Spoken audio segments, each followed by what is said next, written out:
एक औरत है जिसका मुंह पान की सुर्खियों से लाल चट्ट रहता है। उनका कहना है जितना शोर उतना मजा, और उसके मुताबिक पैसा मिलेगा।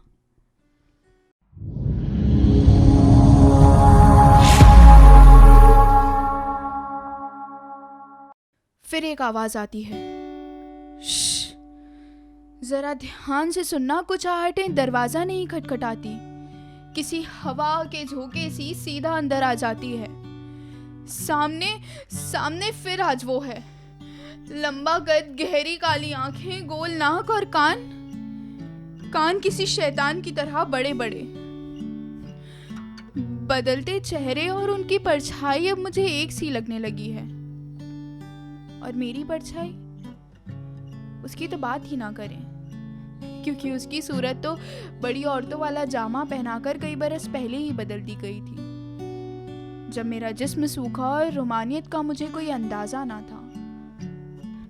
सच बताऊं तो ये बड़ी औरतों वाले जामे मुझे सिर्फ शारीरिक तौर पर ही नहीं, मगर दिमागी तौर पर भी बड़ा बनाने में इस कदर सफल रहे हैं कि अब मेरे सोच और तजुर्बे किसी 40-50 साल की अधेड़ उम्र औरत से जरा भी कम नहीं। बचपन की मासूमियत और जवानी का वो अल्लड़पन कब इस सफेद चादर में लिपट गया मालूम ही नहीं चला। अब तो बस मौत का इंतजार रहता है, मगर मौत आना इतना भी आसान नहीं। मैंने सामने वाली दीवार पर बड़े बड़े शब्दों में लिख दिया, ताकि मेरी कोशिशें जारी रहे। सुना है मैंने इस कमरे के बाहर रहने वाले लोगों से कि आज़ादी की कीमत मेहनत है।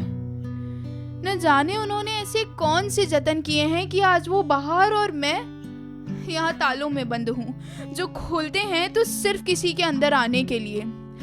बाहर एक शोर रहता है, चीखने की आवाजें आती हैं। एक औरत है जिसका मुंह पान की सुर्खियों से लाल चट्ट रहता है। उनका कहना है जितना शोर उतना मजा, और उसके मुताबिक पैसा मिलेगा।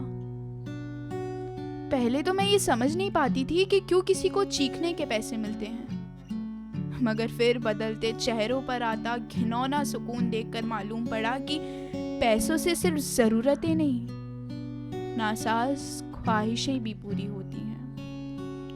कल भगदड़ मची थी, बहुत शोर था, बहुत लोग आए होंगे। ये दरवाजा भी हर रोज से ज्यादा खुला था। एक सेठ की आवाज आई, क्यों मौसी, धंधा कैसा चल रहा है? मियाँ, धंधे वालियों का धंधा नहीं चलेगा तो कैसे चलेगा? बाहर जश्न का माहौल मालूम पड़ता है। खैर, मेरे लिए हर चेहरा एक सा है, जिसकी जरूरत ये जिस्म और भूख मेरा शरीर है। जब आई थी तब तो मजबूरी थी, मगर अब घर जाना किसी मौत से कम नहीं। तकलीफ होती है ये मानने में कि ये अड्डा ही अब मेरा घर है। खैर, आज सुबह से किसी का आना नहीं हुआ। 12 बरस की वो नाजुक कली आज 25 की हो चली है। सूखा हुआ जिस्म अब भरा सा हुआ है। डर लगता है इस खाली कमरे में। इन दीवारों के सिवा कोई बात ही नहीं करता। बस कभी कभार ये खिड़की के बाहर बदलता हुआ मौसम जिंदा हूं या नहीं मालूम कर लिया करते हैं। इन 13 सालों में मैंने कभी बिस्तर बिना सिलवटों के नहीं सोड़ा, इस उम्मीद में कि अगली बार खुलता हुआ दरवाजा आजादी का होगा।